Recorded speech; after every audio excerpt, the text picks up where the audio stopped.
an analysis services instance. I see. Is it still a thing though? Yeah, like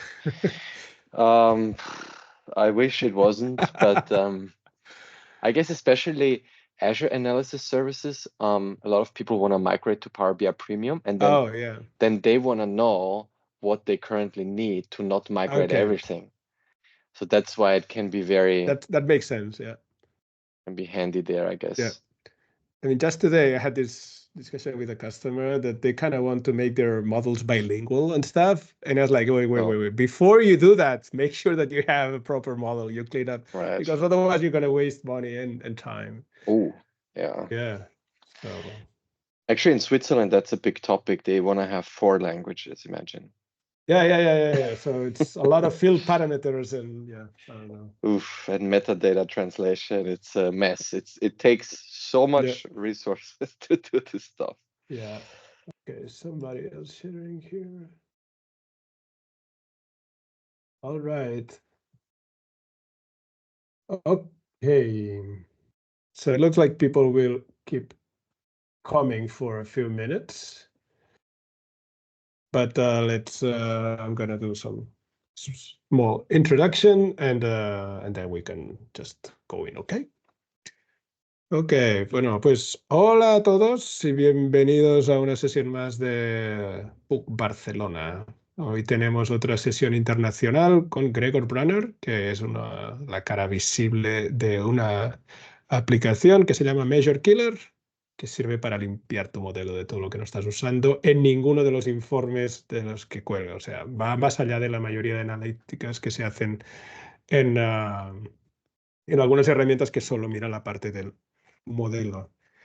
Y nada, simplemente voy a dar la bienvenida a Gregor para que pueda empezar su presentación, porque creo que tiene muchas cosas que contarnos. So, Gregor, you can turn on your All right. camera. And I'm back. yes, thank you so much for joining us today. We're a few, but I think we're all very interested in what is going on with this application that you have come up with. So without further ado, let's get into it. Yeah, so thanks for having me, Bernard. It was also really nice to meet you last week at SQL Pits. So I first of all, I want to say this is not just my thing. So we're a whole team working on this. We also have Klaus and Pedro who are building everything in Python. So Measure Killer is actually coded in Python. Yeah, so we came up with this tool almost 2 years ago. It has been out for 1.5 years, and I'm just going to start sharing my screen because otherwise it would be boring. It's an external tool for Power BI, right? You can download and install it. We also have it in the Microsoft Store, so also people are getting it from there. Funny thing is, if you search for Power BI, it will also show up here, so it's kind of cool. So it's also here in case anybody wants to get it from there. And yeah, it works like any other external tool, really. You install it, you run it, and then you can analyze something in Power BI. But we don't only do stuff in Power BI Desktop anymore. We also go in the Power BI service, right? And if you have any questions, by the way, please just come off mute. I'm not sure if I will see everything, so please just tell me when you want to know something. We're a small group. I think we have enough time for all questions. So Measure Killer has 5 different modes. The first 2 are part of the free version. So I can analyze a single report or even a shared data set. So I have multiple Power BI reports connected to one model, but I have to get all those files on my computer and analyze it locally. Then I can use the free version. The paid version is basically everything in the Power BI service. So let's start with a simple example, a sales report. Not very interesting, I know, but this is usually what we go with, right? So if I run the single report, so that means everything is imported, the data set and the report is everything in one file. And then I'm just gonna, yeah, I have to have the file open. I click on next, and then the main window of Measure Killer pops up. And here I'm just gonna go and run. So then what happens is I get this little summary down here, and I see immediately the size of my report. It's not very big, but 54% is only used. So it means half of my model is completely unused. And that means we have a lot of room for improvement. And then in the main table, of course, we can see all the columns, calculated columns and measures. And here you can see it's sorted by the size, and I can see if they are used anywhere or not. You might want to know what does used mean, right? So it means if it's maybe referenced in the model, could be in relationships, or somebody built a measure on top of a column. But also we check if it's used in visuals. We even go into the conditional formatting. We check the filters. We even check Power Query. So the whole goal of the tool is that if it says here is unused, and then we can also kill stuff, right? That's where the name of the tool comes from. When it says it's unused, we can remove it and nothing will break down. That's the whole promise of the tool. And I would say it's not perfect because there's infinite number of possibilities, but I think yeah, usually everything is fine, but maybe 1 out of 1,000 cases, maybe you might really remove something that is used before. And for that also we have some restore features. So whatever we kill with Measure Killer, we can basically go back to the old version of the model or report. For the things that are used, I can sort here, for example, how often it is referenced somewhere. We can see this profit column. Profit measure, sorry, it's used 4 times in other measures. So it's used, this profit measure is used in 4 other measures. And I can double check this by, for example, clicking on the DAX expression, and then somewhere here, I will find profit. Here you can see it's doing a calculate of profit. So I can just even double check if this is really true with the metadata that we get here. And then it's also used 8 times in visuals, right? And I can see, I mean, we only have 1 report now, but like I mentioned, we could also run it on multiple reports. But then also I can see the page, where it's used, the type of the visual. Here we can see either the title or the visual type. If we don't have a title, like my Azure map here, you can see it has no title. That's why it says Azure map. And otherwise, it like here, it says costs and profit by year. And then also here I can get the visual definition for the nerds among us, the what is in the report layout for that visual in case it's interesting. And this whole table and a lot of more things we can export to Excel and to JSON, where I can get all the DAX expressions of all the measures and calculated columns, the visual IDs, basically everything that we can get, we're trying to also include that in the export function. Something that we just added in this new version that is actually not out yet, but I'm just showing it today. We added something that is only used as a key column. We didn't have that before. So that is something new. Calculation items, calculation groups, field parameters that we had, of course.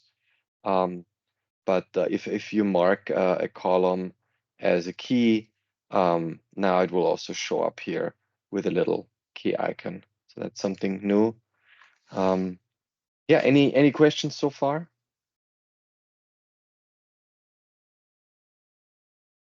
Wait a minute, I don't think so. No, we're good to go. Okay. So basically, I can either go through this if it's interesting, or I can just go to, okay, just show me the unused, right? I'm only interested in what I want to take out. And then I can see, of course, that I have some columns that are a little bigger. And this is a small report, but still, you can see the biggest column in the whole model, and it's by far the biggest column, is completely unused. And what we have seen with customers is, or just people using it, that some people, they had thousands of columns and measures in a centralized model. I think the biggest we've seen was like 8,000 columns and measures in one model. And it had 19 gigabytes, the whole semantic model, and they were able to cut it down to 4 gigabytes because they didn't know across the whole tenant what was used, right? So it can really like 50% used is actually, I would say it's a lot. Most of the times we've seen lower, like we've seen only 20 or 30% of the model being used anywhere. So a lot of times it's actually much worse than what I'm showing here. I can also search here. So for example, I'm not sure if I have something in Power Query. There's one.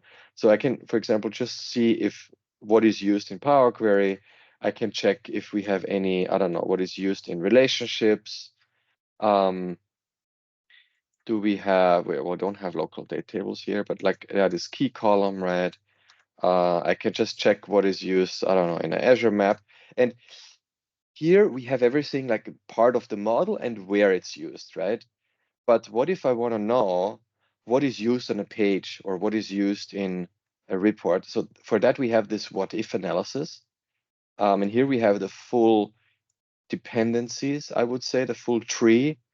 So you can see that every Power BI file is split into the model and the report. I could also have multiple reports here. Then I can open up the tables. I can see what's inside the table. I can see all the columns. And if it's a calculated column, I can see which column is referenced there. And I can do, I don't know, I can also do something for like calculation groups or even relationships. For the relationships, I can see which columns are connected. And then especially interesting is in the report, right? I have 6 pages. You can see some are hidden, some are shown.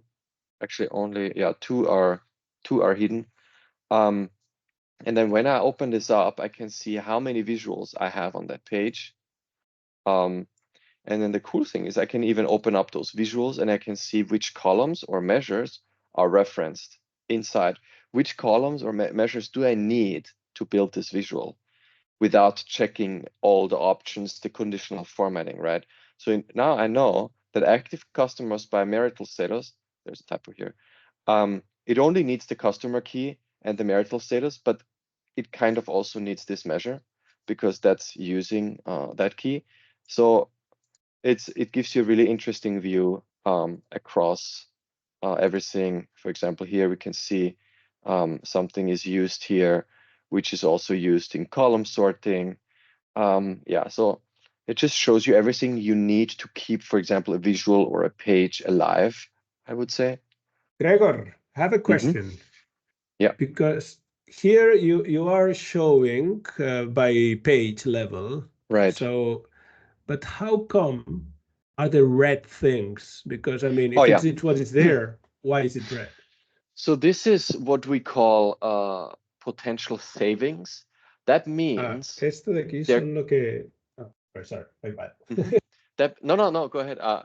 It just means there if it's green and I can see the size here, that's how much I can save if I remove this. You know, so there's something. There's a column, and in this case, it's the marital status. It's only if it's green, it's only used here. It's only used in that visual. So it means if I remove this, I can save this much of my model, right? So we want to try in this what if analysis, it's mostly about what if I take something out. So we want to tell you before you remove it, how much you'll be able to save.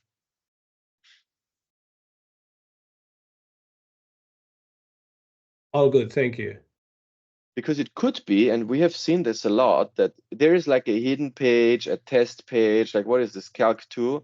Okay, there's something that I'm only using there. I don't really need this page.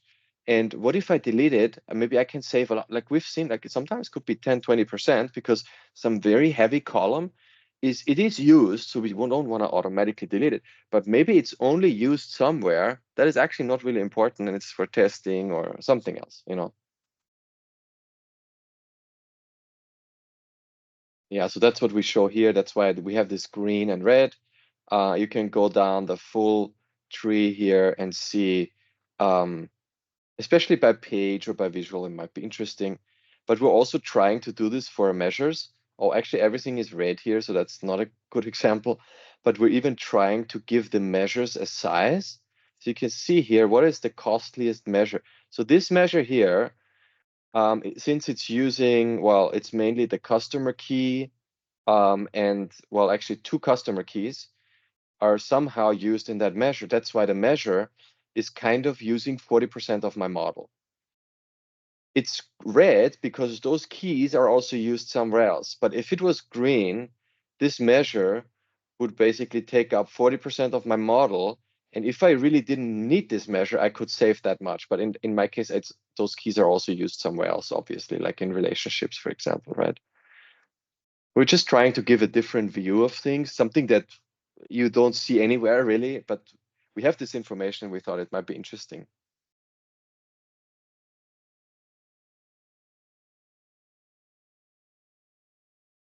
And here in this little window, we just show like examples, like for example, this page, we show the costliest page or what you can save the most. I mean, in this case, it's not much, but it could be a lot here.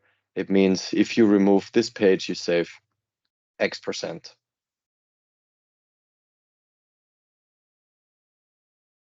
Okay, so if there are no questions, we can go to the killing. Yeah, let's do that. So just like with other tools, we can write to the model directly. So we can kick out calculated columns and measures. I can either do a kill selected, and for that I have to just select something here, or I can just do a kill all, boom, and then it's gone directly from the model. Whoa, that's risky. People were a little scared of this. So that's why we have the restore. And I guess, yeah, so this is still under development. That's why it doesn't completely work. I haven't tested this, sorry. But we can see now that, well, actually, so the latest thing I just did, it's not here.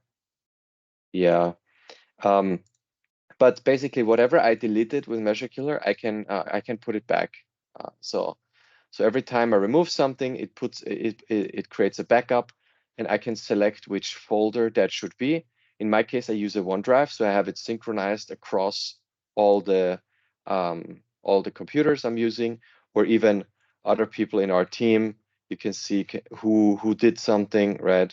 Um, and then I can just restore those artifacts in case I did something wrong.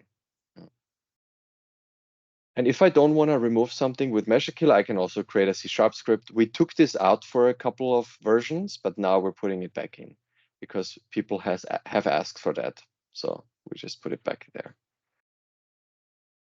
And to remove columns, Power Query columns, we cannot really do this automatically.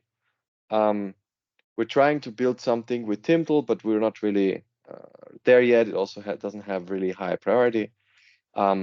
But for the Power Query columns, right, we're generating a new M code. So basically what I need to do is I'm going to select. So I only have 4 tables. So I'm going to do this by table or by query. And I get all those that have unused columns. And then I can either do the Power Query table.remove columns or table.select columns, remove other columns in the UI. This is for me mostly a best practice. And then I go into Power Query, just open the advanced editor, and I paste what Measure Killer is giving me. I click done, and it's a really safe way to take out stuff because I can always go back or even change this step and add stuff back or just remove the whole step if I want to go back to the previous version. And I have to do this one by one.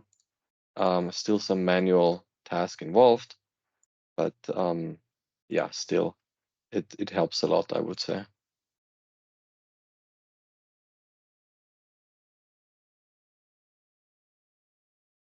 For the calendar, well, that depends, I guess. So I guess in my case, it really depends. I think only if you mark I think I haven't marked the calendar table correctly. Oh no, it is. Okay, all right, no, so that's fine. Yeah. So yeah, I can do that. Then I can just click close and apply. right? I load everything in here, and then my model will be smaller. And the goal is that nothing breaks down, right? That's the main use of the tool. I'm taking a little risk because I'm showing something that I haven't really tested yet. It's just under development, but I assume I have some trust in this. So yeah, everything is good. Yeah, so that's the single use, single report. Basically, I would say the easy version or the easy use case of Measure Killer. But now let's look at a shared model, which is probably more interesting. Elio has a question. Yes, just wanted to know out of curiosity, does it also apply to bookmarks as well? This kind of selection, or just out of curiosity? No, I mean, so bookmarks, it's a little tricky, but yeah, so we don't really track what you're using there. Yeah, no, we're not doing that. Thank you. So now let's analyze a shared model. Imagine I have a model in the Power BI service, and I have multiple reports connected to it. I can use the free version of Measure Killer if I can download the dataset and all the reports. And then what I need to do is I need to open the dataset, because that's where we're going to remove stuff, and also we need to get the dependencies, the model information. So I open this dataset now, click on next, and now it's asking me, do you want to add the dataset pages? Okay, what does that mean?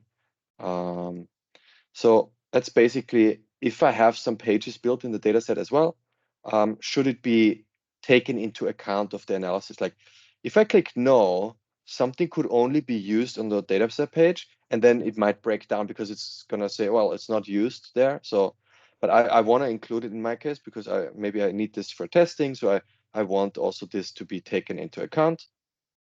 I just need to select the file also, because we always need to get the file and the port. And then I have those thin files here. Those are just my reports from the Power BI service, and I can just drag and drop them in here. And then I just run.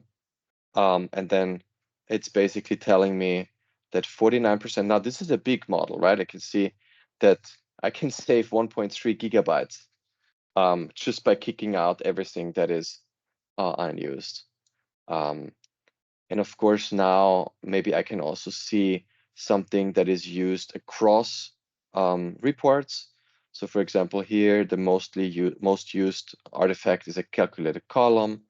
For that, I can also see, for example, the DAX expression, and I can see it's used in visuals across the report. So it's used 2 times in that report, and also it's used in 2 other reports. And the cool thing here is also I can see the report level measures. Let me show you those. So, right, those are what people built in the live connected reports on top of the data model. And we don't really want to, so they will not be suggested to be removed. We cannot kill them. But we at least show if they're used, and we can get the DAX expression. Yeah, so actually, why don't I see the DAX expression here? It's interesting. Oh, maybe it's empty. It's possible it's empty. Yeah. Yeah, I think one of those measures has like a unichar in it or something, or I have to double check why we don't see it here. But anyway, I can export this, and I can also, for example, get the DAX expression of those report level measures if I'm interested. Or if I want to migrate those into the main model, right? That might also be a use case. Something that you might have spotted is we don't only have red and green here, we also have yellow. What is that?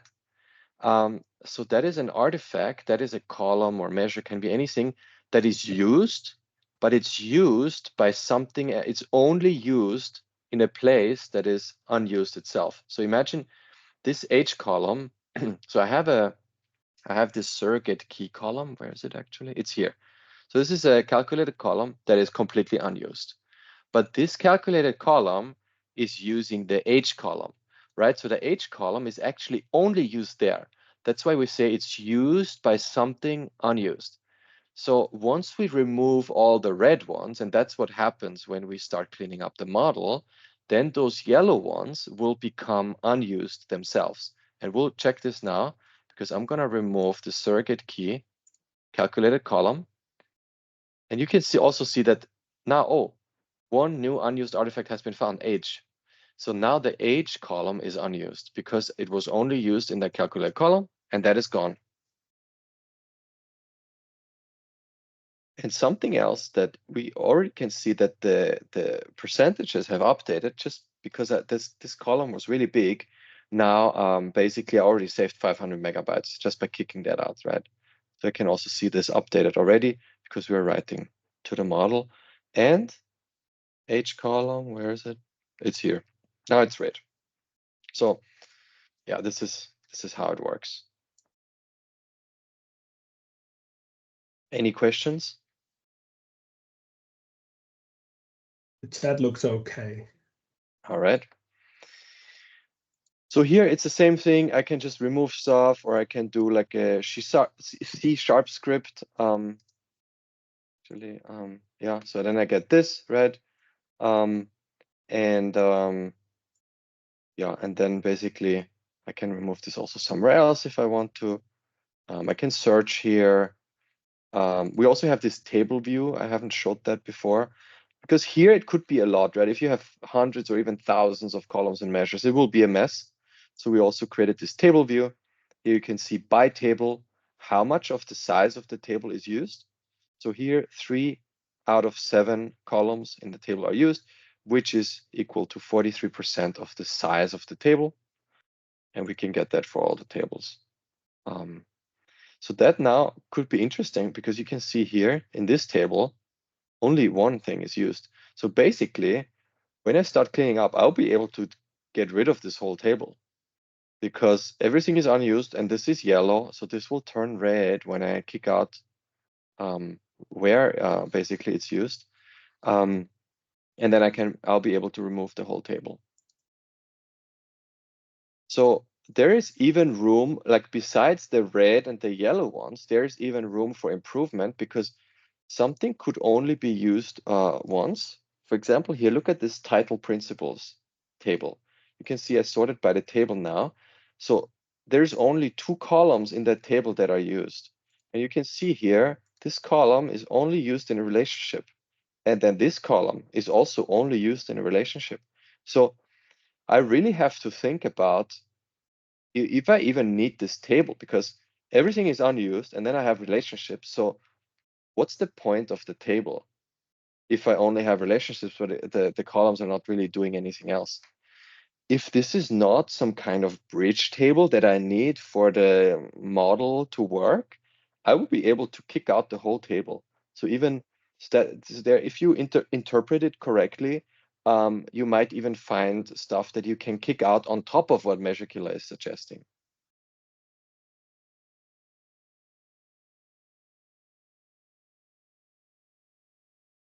Right.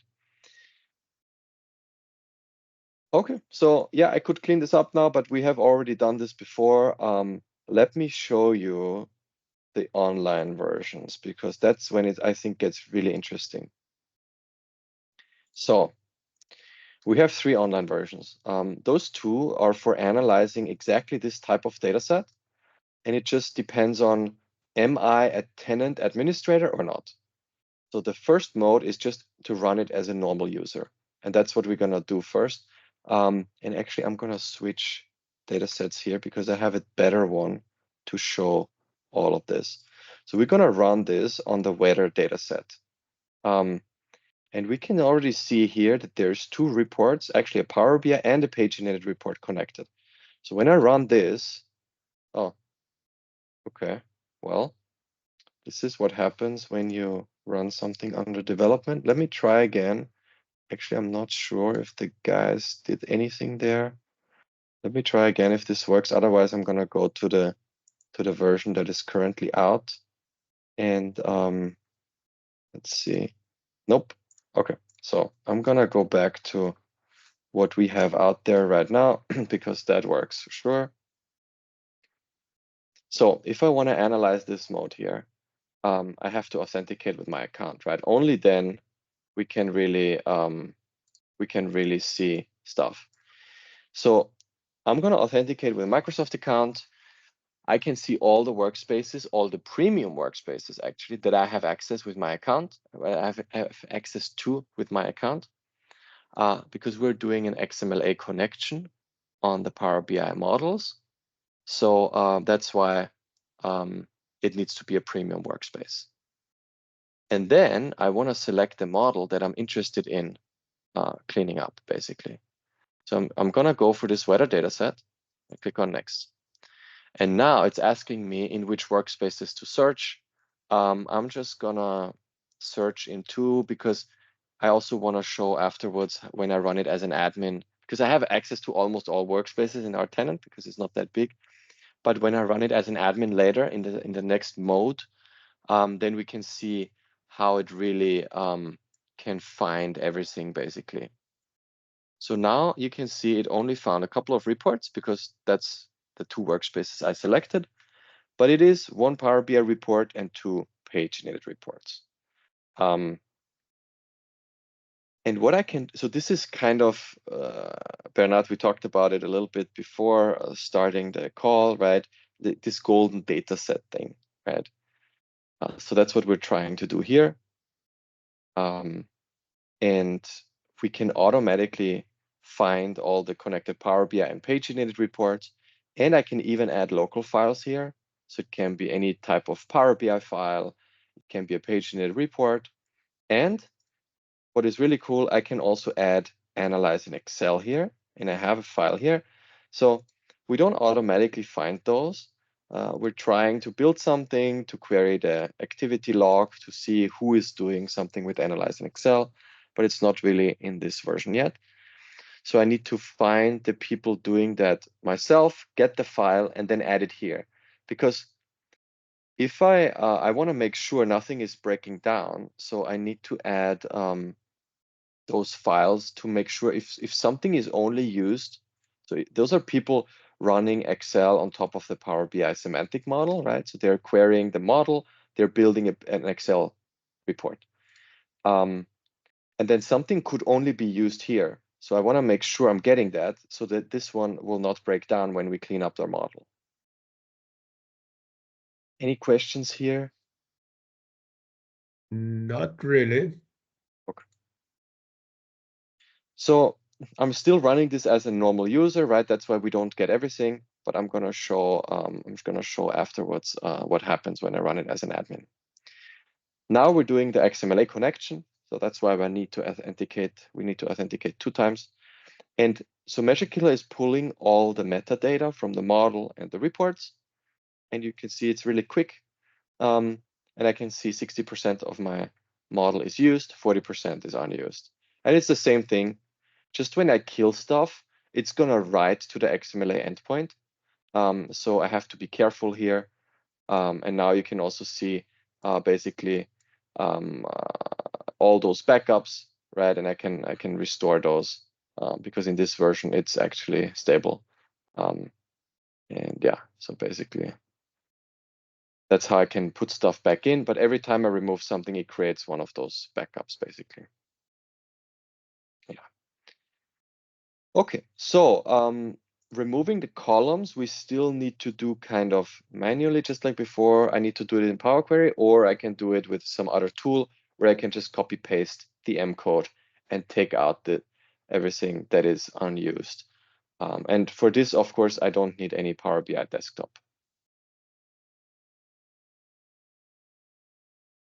So let's now run this as an admin, because that's the ultimate way to run a centralized data set, because only then we can make sure that nothing will break down, right? So I'm going to select the same model, but now I'm running it as an administrator. It means I have to be either Fabric administrator or Power Platform admin or Global admin. I think it has to be either one of those roles, because only then I can get the full lineage of what is connected to the model. And you can see here in the UI in Power BI, it doesn't give me the full lineage. It never does, because it shows here there's more workspaces with limited access. So even though I'm an admin in our tenant, I don't see everything because I don't have access with my user to all the workspaces. There's more and I don't see it. But what we do here is we use the scanner API, those admin API calls, to get everything. So now you can see we get a lot of reports. Here we just have, what, 4 reports? But actually we have 1, 2, 3, 4, 5, 6, 7, 8 reports all over the tenant, where people have built stuff on top of my model. And the cool thing is here, yeah, I can even see if something is in a personal workspace. And it doesn't have to be my workspace, it can be anybody's personal workspace. If they build something on top of this model, we will see it. We will not be able to analyze that report, so we cannot tell you exactly what is used there. You could download the report and drag and drop it in here if it's important, but automatically we cannot have access to that workspace. It's not that simple. But the other workspaces, you can see here, my personal user also doesn't have access, but since we're running this as an admin, it will grant me access before fetching everything that it needs, and then it will take away the access again. Any questions so far? I do have a question. Here we go.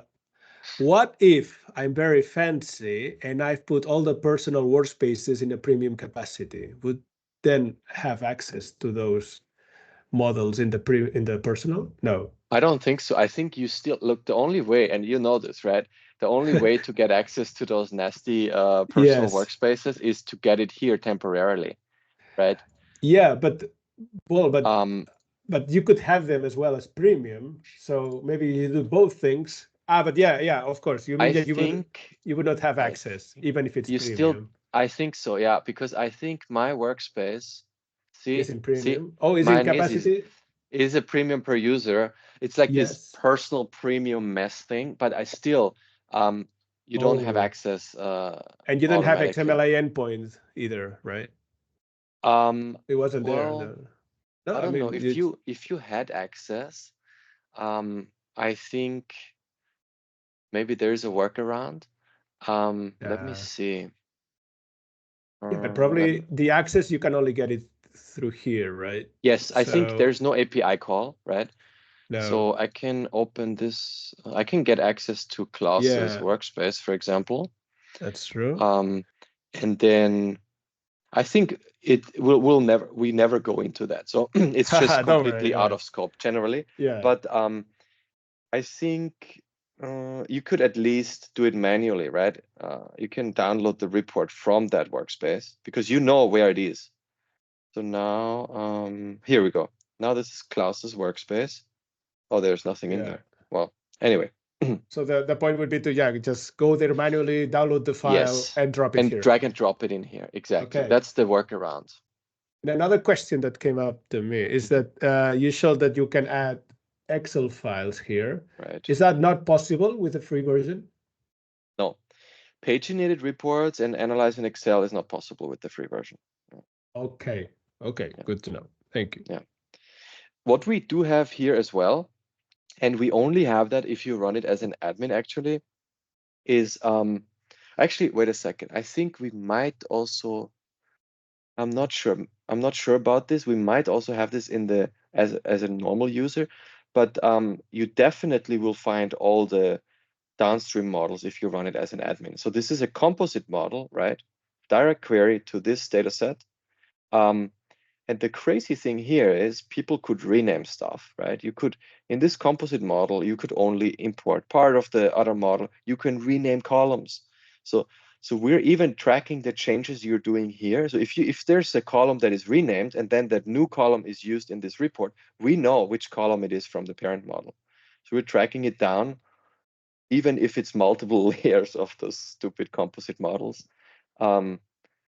It will work because we want to know that what is used in this report to make sure the report will still function once we clean up this model. And what's interesting with those composite models, you can only have 3 layers. So I can have the parent, I can have the child, and then if somebody built a composite model on top of this one, it would be like a grandchild model, and that's it. You cannot build one more layer. It's like a limitation. Then the errors will be thrown, and it's game over. So, but if you if you go the full way, it will be part of the analysis here. Okay, so if we're good, and I can also take out stuff, but let's just run, or actually I can add the analyze in Excel again. Because actually I think it's part of this data set. So now let me run, and you can see I don't have access to 3 workspaces, so it's gonna grant me that access. Now you can see here it's just adding me as a user. So I have to have at least contributor in the workspace to be able to analyze it. And that's what I'm getting through those admin permissions here. And then basically it's fetching all the report layouts, the metadata, and then it's finished. And now it's adding me before, it's telling me before you had no access, you want to remove the access again. I'm going to say, yes, I don't want to have any unnecessary access. And then it's done. And it's showing me 61% is used. And I can basically now really analyze. I can see everywhere everything is used. And I can see also, for example, it's used in analyzing Excel and things like that. Yeah.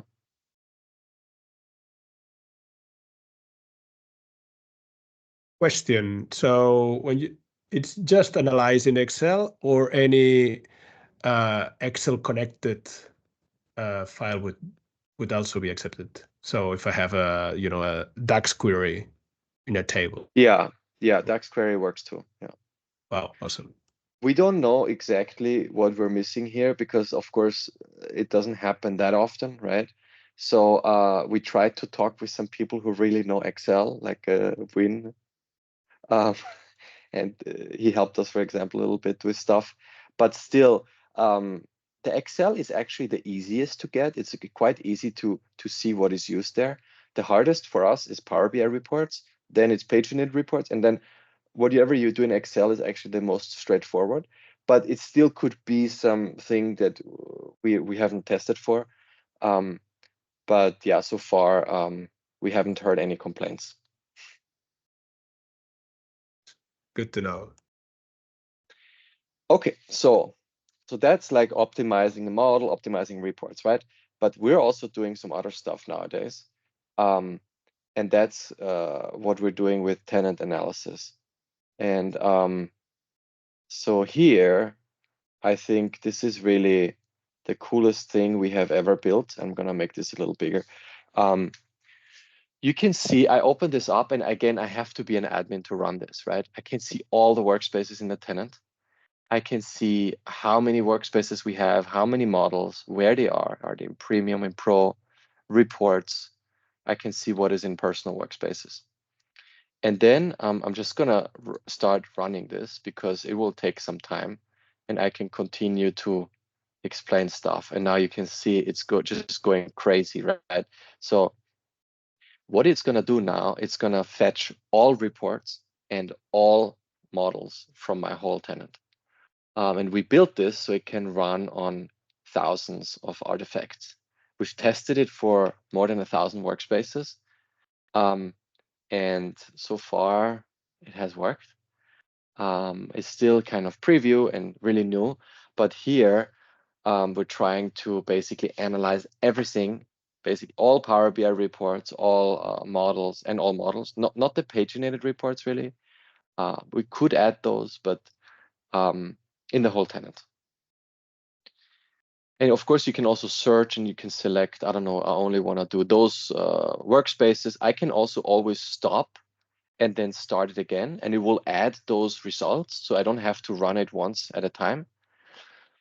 And while I'm waiting, and in our tenant, it takes a few minutes for sure, because yeah, it's still nothing. While I'm waiting, I can explore this lineage view where I have all the models. And I can see in which capacity they are, the type of the workspace, and I can see, for example, the full lineage here. So for example, for this weather data set, again, I can see all the reports that are connected, can see the child model. And here, for example, I could now search for everything that is in personal workspaces. So I go to workspace type. I can see, okay, we have 4 models in personal workspaces. And then I can also see the connected reports where they are. And if I want to see who is building something in a personal workspace on top of a normal data set, meaning the data set is not in a personal workspace, I can search all levels. And then, for example, now I can see, okay, this MK Analytics semantic model is in a Fabric trial capacity workspace. And actually, my user in my personal workspace, I built a report. And also, I built a report on top of the weighted data set. So that might also be really interesting to see what's going on there.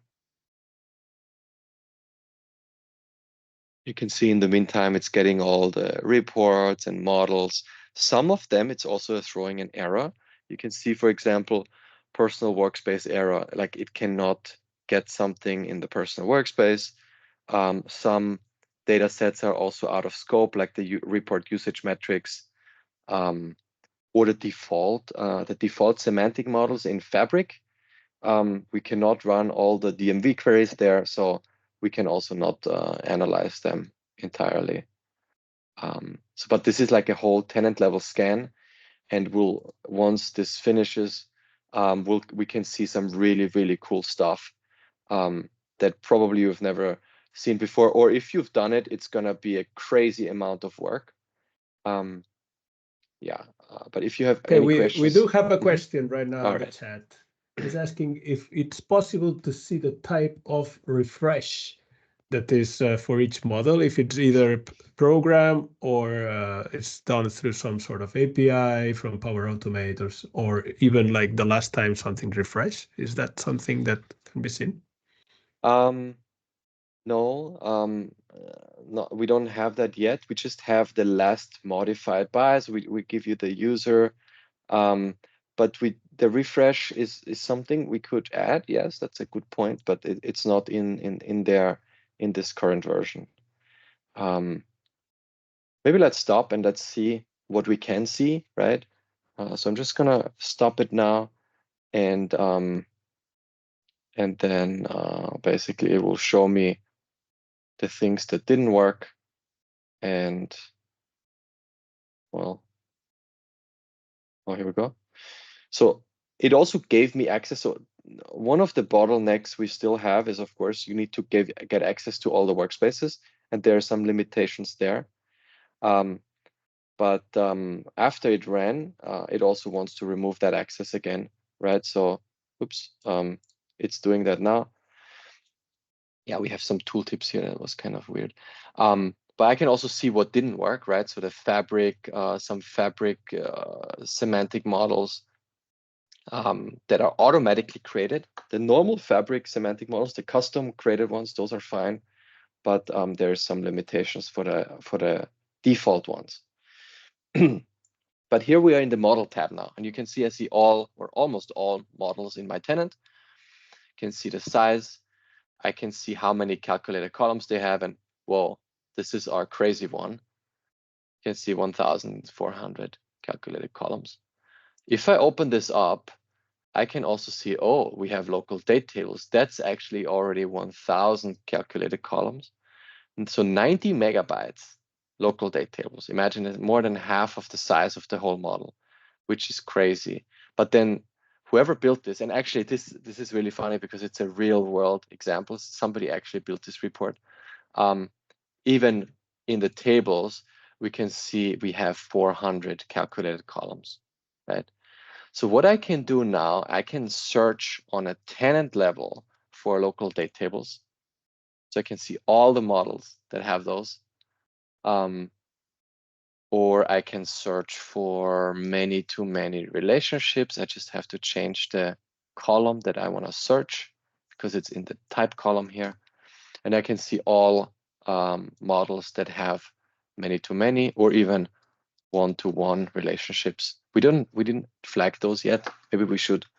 But yeah, so I can find out some really cool stuff here. And of course, I can also see all measures and their DAX expression and other things.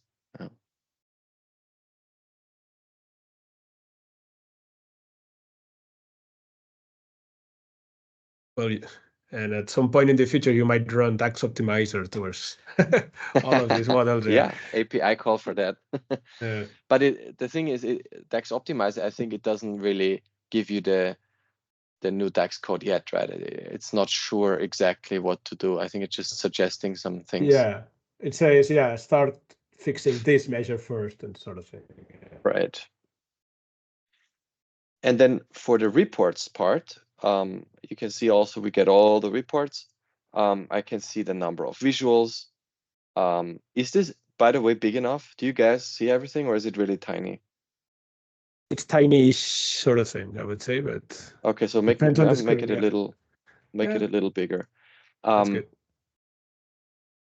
So for the reports, you can see I can see the number of visuals, right? And I can also see the custom visuals. I can see the pages. I can see report level measures. And then I can go into those reports and I can see the pages and I can see how many visuals per page. And I can see if it's normal visuals or it's custom visuals. 83 objects by page, really? Here we did, this is our Measure Killer conditional formatting testing report. So we try to test every visual for every combination of conditional formatting, because that's one of the trickiest things to find. Yeah, that's why it's full of crazy stuff. It's just testing report. But if the reports also have custom visuals, you'll be able to see those here. And true means that the custom visual is also in a page, or it's actually built in a visual. And false means that the custom visuals is imported into the report, but nobody ever built anything there,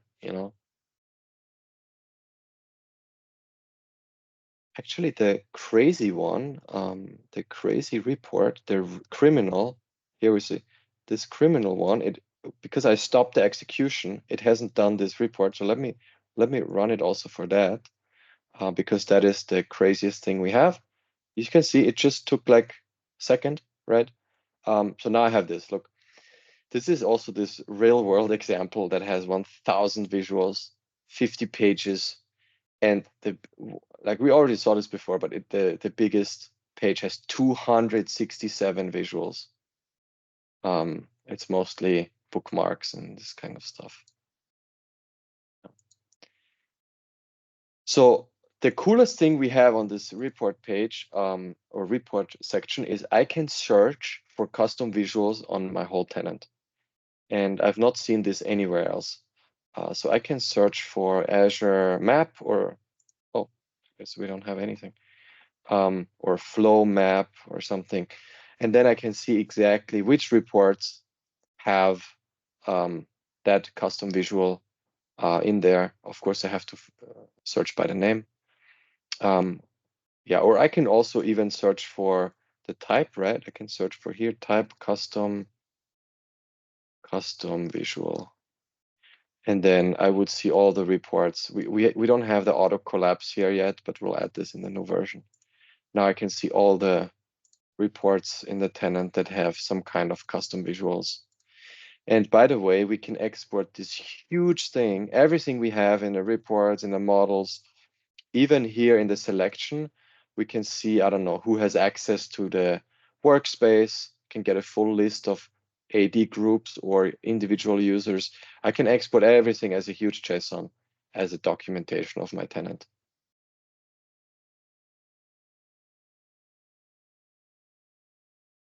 Any questions?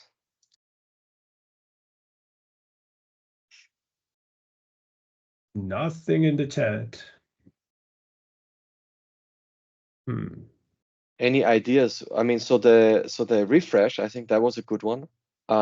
Maybe we should do something here if it's like a scheduled refresh, or how often it refreshed in the last week or something. It's a good idea. But what about anything else you guys like to see or be useful?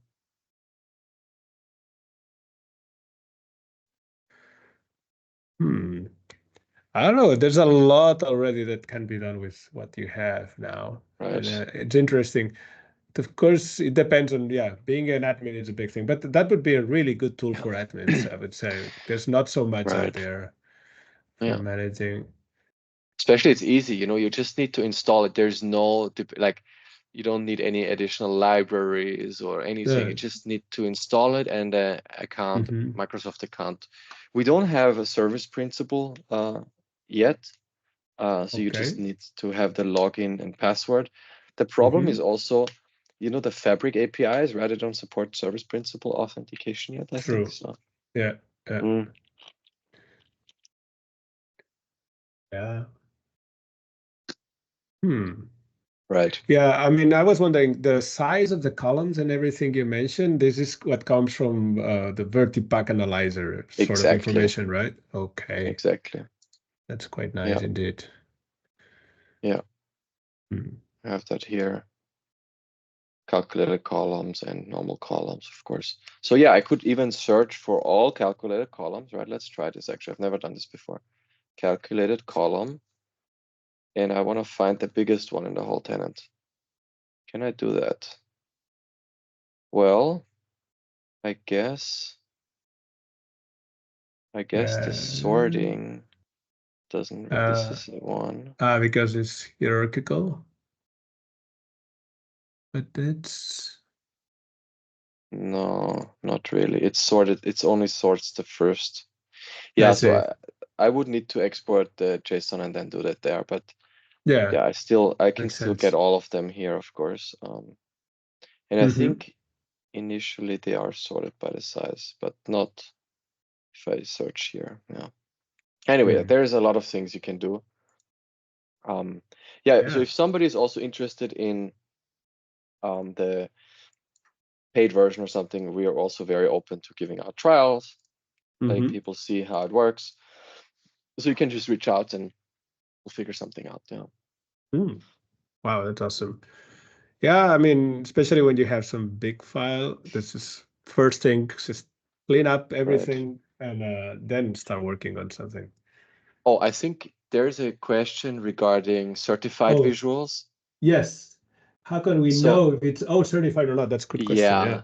Good point. Actually, we're adding this in the next version because there's a way to do this. So sorry, no, my bad. exactly. So basically we're adding this for all the custom visuals to see if they are certified or not. So that's coming. Good to know. Yeah. Well, so I think it was an awesome presentation, and I really want to thank you for showing us how this works. And yeah, I don't know. Oh, there's somebody asking or some typing going on. Might be okay. It was a great job. So it is indeed a great job what you did. Thank you. You can say that you have already practiced this a lot, and we're looking for all the improvements you're mentioning. But actually, it looks like most of it is already there. So at least on the original vision that you came up with, it's finding out what is not being used. But I see that now that you have all the data, you're coming out with all the ideas of what else can you do. That happens. That happened to me actually. I was like, I wanted to do a Power BI governance report, and then I wanted to know which licenses weren't used. But then you export all the licenses, and then you realize many other stuff of licenses assigned to disabled users and stuff like this, and actually you realize this gets out of the original scope. But who cares? You can just build that feature, right? Yeah. Well, so thank you so much then. Well, thank you. Señores, muchas gracias por venir. Y con esto vamos a terminar la reunión. No sé, el mes que viene creo que tenemos a Carlos Barboza y vamos a seguir esa tanda también de reuniones internacionales. Muchas gracias a todos y nada, y buena nit. Apa. Thank you, Gregor, once again. Thank you. Thank you Good very night. much. Bye, everyone. See you guys. Bye-bye. Thanks. Take care. Thank you. Thank you.